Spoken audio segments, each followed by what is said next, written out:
Vous regardez Croissance Verte sur Medi 1 et merci de nous rester fidèles.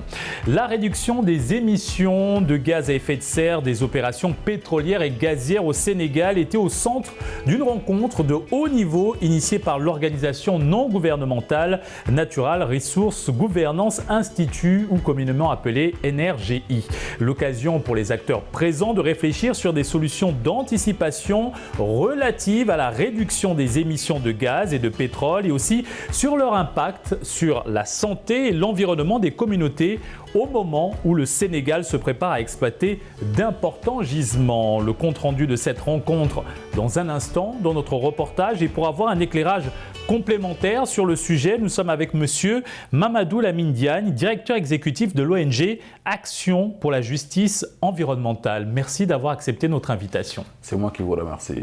Et on se retrouve ici sur ce plateau juste après notre reportage. Il est signé Eva Sagna et Cheikh Ndao. 15 à 20% des émissions mondiales de gaz à effet de serre proviennent de l'exploitation pétro-gazière. De l'environnement, le torsage est effectivement interdit. Bon, ce qui n'est pas total. La question est au cœur des discussions au cours de cette rencontre. Le Sénégal est à quelques mois de son premier pétrole et de son premier gaz. Et le contexte international, la crise climatique actuelle, fait qu'il est important de parler de ces questions de réduction des émissions au vu de l'importance que cela peut avoir pour un pays en développement nouveau producteur comme le Sénégal. Donc au-delà de la raison climatique, aujourd'hui, bien que le Sénégal n'ait pas la responsabilité de la crise climatique actuelle, elle est très vulnérable par rapport à ses impacts. Et il y a cet argument climatique qui est là. Mais au-delà de cet argument climatique, il y a un enjeu de compétitivité des projets pétroliers et gaziers dans un contexte de raréfaction du financement et de prise en compte du prix du carbone dans le prix final de vente de pétrole et de gaz. Est-il possible de réduire considérablement ces émissions alors que le Sénégal se prépare à exploiter d'importants gisements de pétrole et de gaz? C'est aujourd'hui que le transport est l'un des secteurs qui émet le plus. Vous avez ensuite la production d'énergie, l'utilisation justement de pétrole, qui est un secteur qui émet beaucoup. Et surtout, c'est la combustion du pétrole. Donc, ce qui fait qu'aujourd'hui, le Sénégal va changer de tableau. Je m'explique. Avant, on était consommateur de pétrole, on brûlait du pétrole. Mais maintenant, on est producteur. Il faut que les gens comprennent que dès que vous êtes producteur, ce n'est pas parce que vous ne brûlez pas ce pétrole, mais vous êtes comptable de l'utilisation de ce pétrole. Donc finalement, aujourd'hui, le Sénégal va passer d'un pays à faible émission de CO2 à un pays à forte émission de CO2. Il faut que les gens comprennent cela. Cela veut dire quoi? Pour compenser justement cette forte émission de CO2, il faudrait qu'on mette en place des projets compensatoires. C'est notamment le TER, c'est notamment le BRT. Et il faut qu'on ait des projets de reforestation. La réduction des émissions des opérations pétrolières et gazières au Sénégal pourrait avoir un impact sur les revenus du gouvernement, ce afin d'améliorer l'accès de la population à l'énergie. Il est important et irréversible pour lutter contre les changements climatiques. Ça, c'est un fait. Mais également, il est important pour nous d'accéder à des sources d'énergie compétitives. Alors ça également, c'est compréhensible.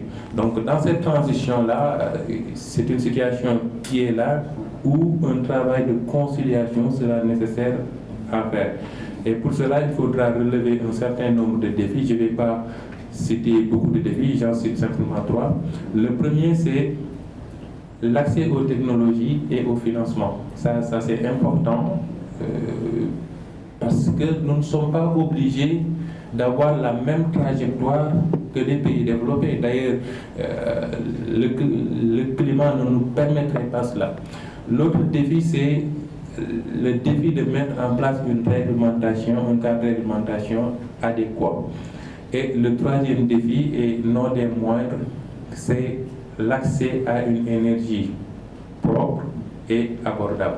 C'est dans cette salle que l'organisation non gouvernementale Natural Resources Governance Institute, EnergyEye, a regroupé la société civile et toutes les parties prenantes essentielles. L'objectif est de s'arrêter et sensibiliser autour de la question.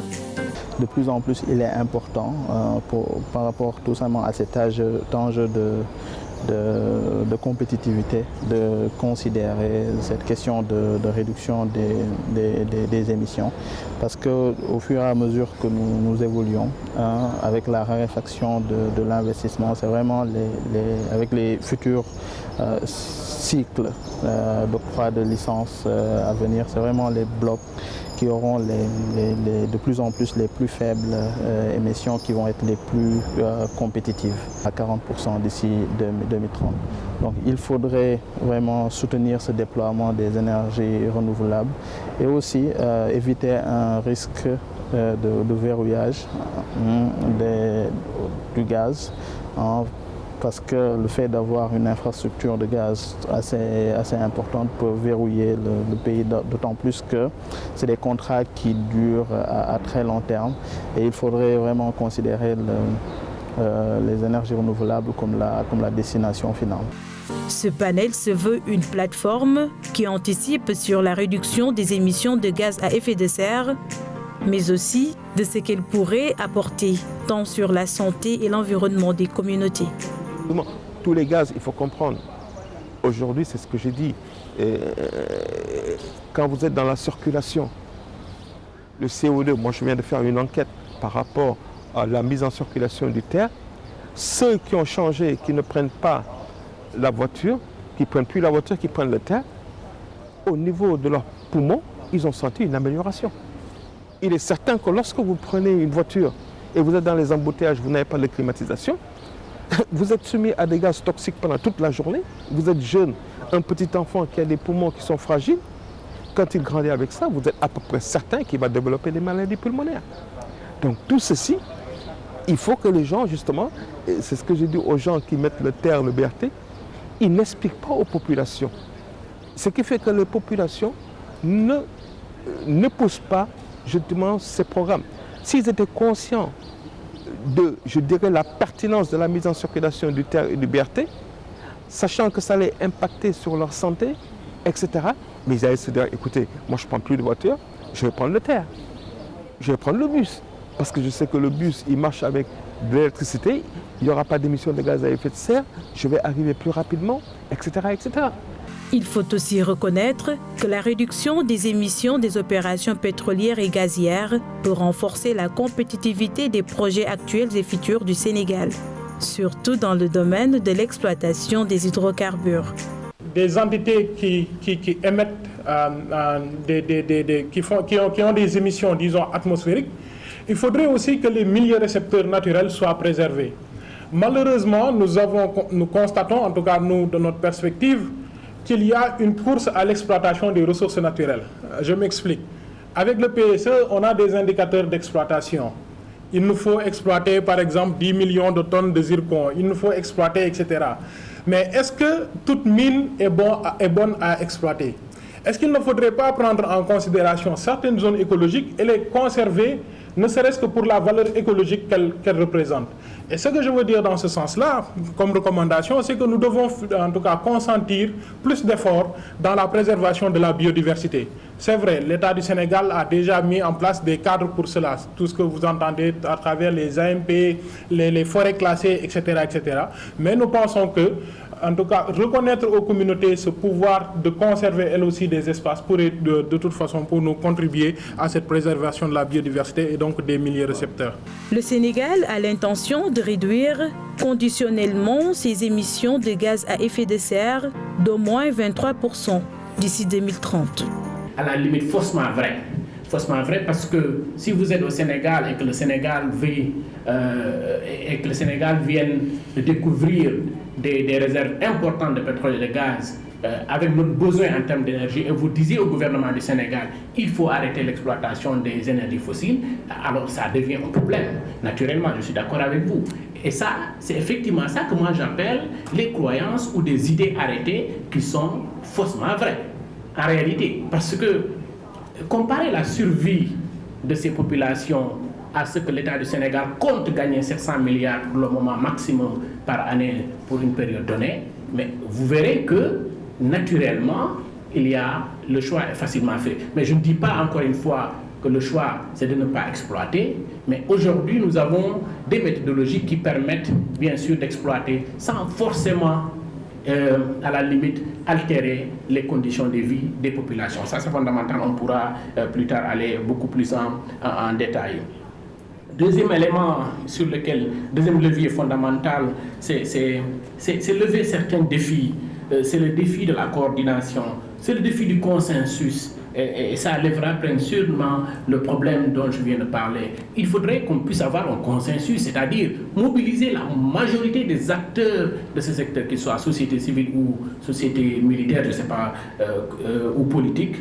L'essentiel est qu'on puisse au moins avoir un consensus sur ce que nous voulons avec des objectifs clairement définis. Parce que, je le répète souvent dans mes contributions, c'est que la meilleure politique, la meilleure stratégie, la meilleure loi, est celle qui mobilise le maximum de consensus de ce qu'elle doit engager. Ça, c'est fondamental. L'autre élément, c'est la gestion des conflits.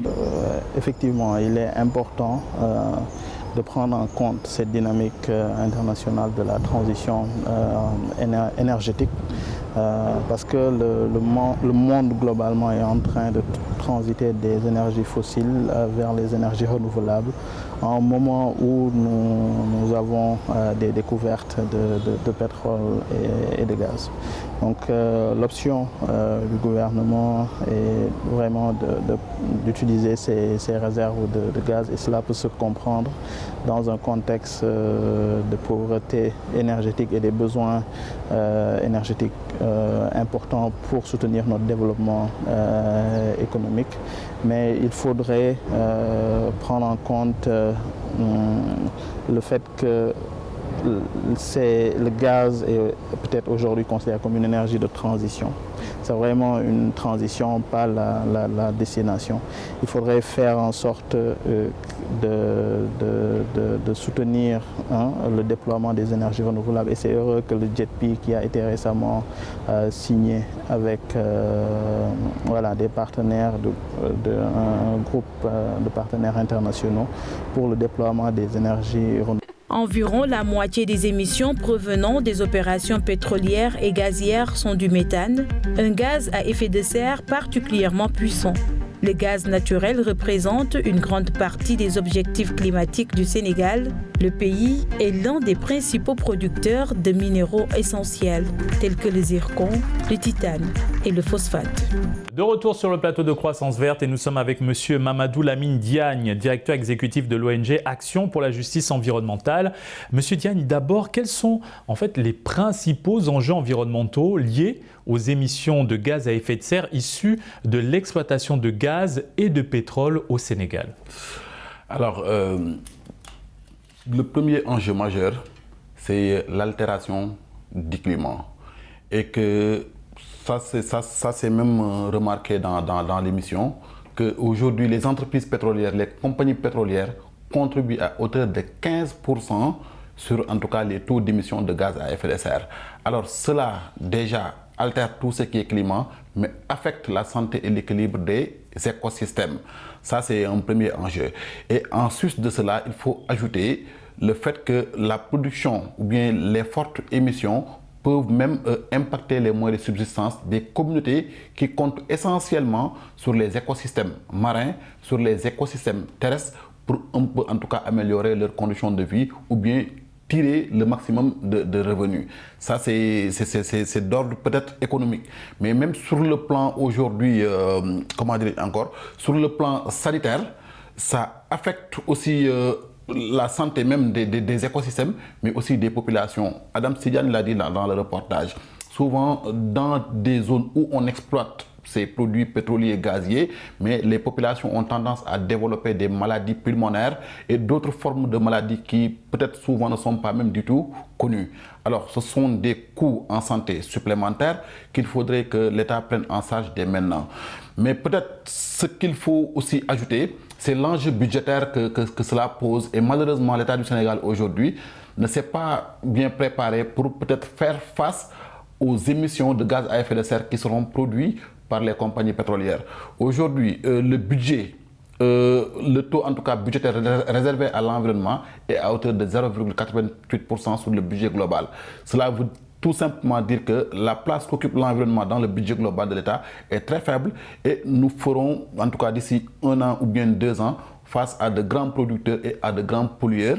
Donc cela dit qu'il faudrait peut-être prendre en charge cette question, surtout sur le plan budgétaire. À présent, quelles sont les implications économiques de la réduction des émissions de CO2 par les industries gazières et pétrolières? Alors, en fait, ce sont des technologies, ce sont des coûts supplémentaires que les entreprises ou bien les compagnies sont obligées, en tout cas si les États les exigent, ils sont obligés d'intégrer des technologies nouvelles, des technologies propres pour manager le carbone, pour soit capturer le carbone ou bien séquestrer le carbone ou bien même internaliser les externalités dans les entreprises. Alors cela demande des coûts supplémentaires et souvent sont des coûts très lourds. Et ces entreprises ne sont pas des philanthropes, elles sont là pour faire des bénéfices. Alors tout ce qui pourrait leur intéresser, c'est de produire, c'est d'émettre et d'avoir le maximum de profit possible.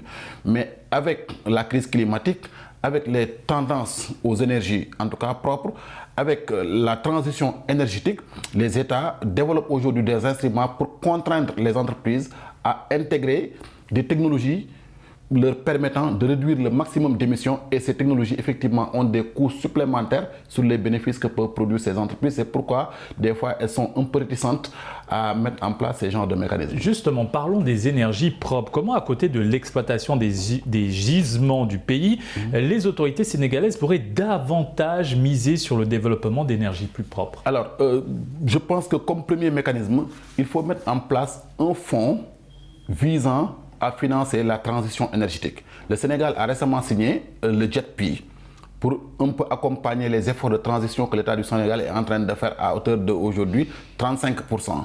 Mais aujourd'hui, avec les revenus issus de l'exploitation ou bien du futur exploitation des énergies fossiles, il faut mettre en place un fonds visant à appuyer la transition. Parce qu'on s'est déjà engagé dans la production des énergies fossiles, dans l'exploitation du pétrole et du gaz. Peut-être ce sera très difficile de faire des pas en arrière, c'est presque compliqué, mais quand même des revenus sont attendus, malgré en tout cas les forts taux d'émissions que ces entreprises vont émettre. Quand même, l'État du Sénégal va encaisser une manne financière importante. Et de cette manne financière, je pense que l'État doit mettre en place non seulement un fonds, mais aussi aménager des pistes pouvant permettre l'exploitation de ces énergies propres, à savoir le soleil, à savoir l'eau, à savoir l'air. Maintenant, comment le développement de moyens de transport à faible émission de carbone, comme le train express régional TER ou le bus rapide de transit BRT, pourrait influencer à moyen voire long terme sur la stratégie sénégalaise de réduction des émissions de carbone? Oui, ce sont des systèmes de transport de masse, c'est important. Mais moi, tout ce que j'ai tendance à dire que quand on se lance vers l'organisation des transports de masse, il faut l'accompagner avec des aménagements aussi durables.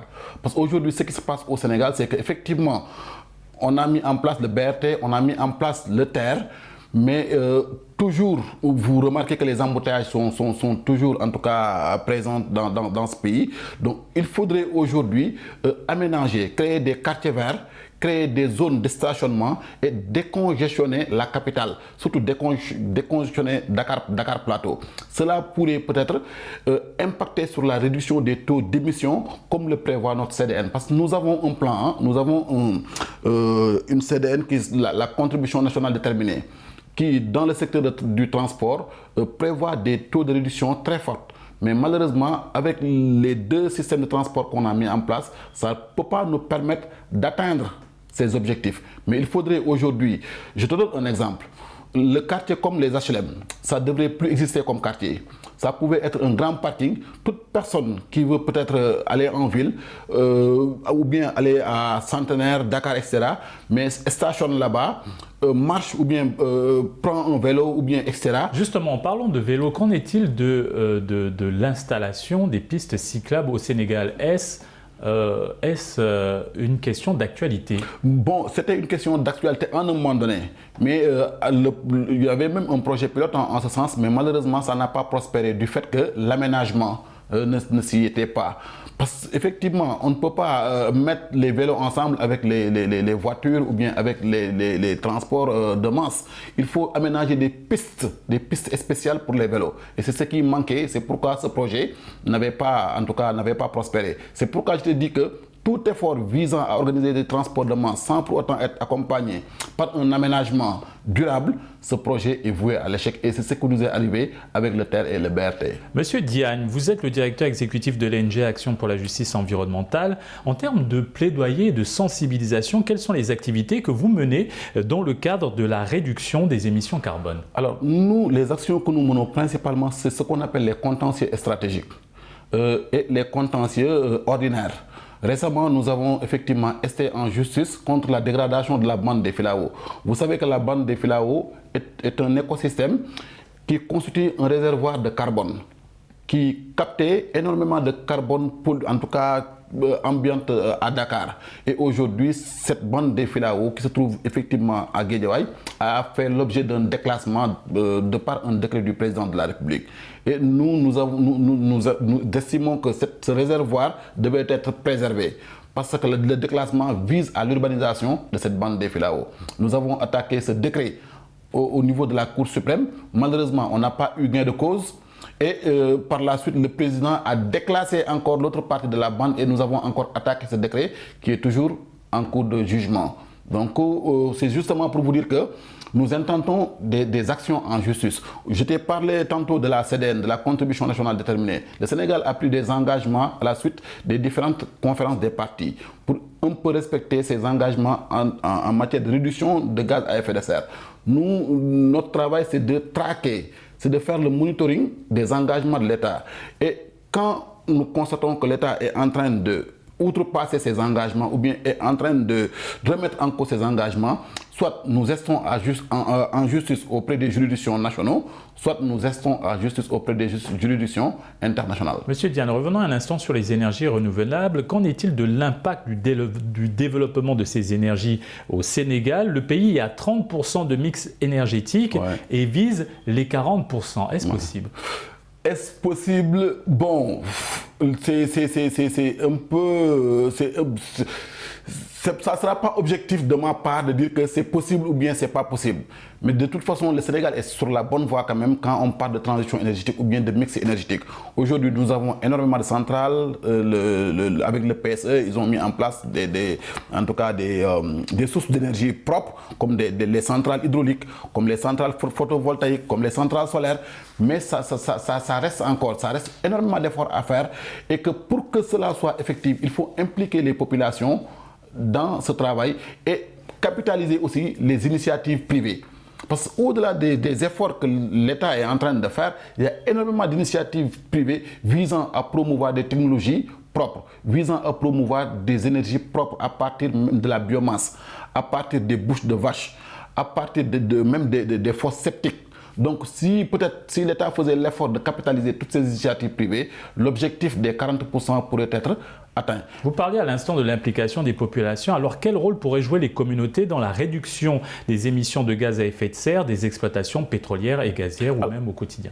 Vous savez que les communautés sont les principales cibles quand on parle d'énergie propre, parce que c'est elles qui utilisent ces énergies-là. Et aujourd'hui, les communautés, si on ne les associe pas à la production d'énergie propre, ce sont ces communautés-là qui vont non seulement dégrader les forêts, qui constituent des réservoirs de carbone, mais ce sont ces communautés-là qui vont brûler les bois, en tout cas de cuisson ou bien les bois de chauffe, qui aussi sont des sources d'émissions de gaz à effet de serre. Donc il faut non seulement sensibiliser ces communautés sur les impacts sanitaires de ces émissions à partir du bois de cuisson, mais il faut aussi les sensibiliser sur le fait que les forêts, les océans, les écosystèmes sont des réservoirs de carbone qui sont en tout cas nécessaires pour leurs conditions de vie. Merci Monsieur Diagne pour cet éclairage. Nous rappelons que vous êtes le directeur exécutif de l'ONG Action pour la justice environnementale. C'est moi qui vous remercie. Et c'est ainsi que s'achève cette émission. Excellente suite des programmes sur la panafricaine.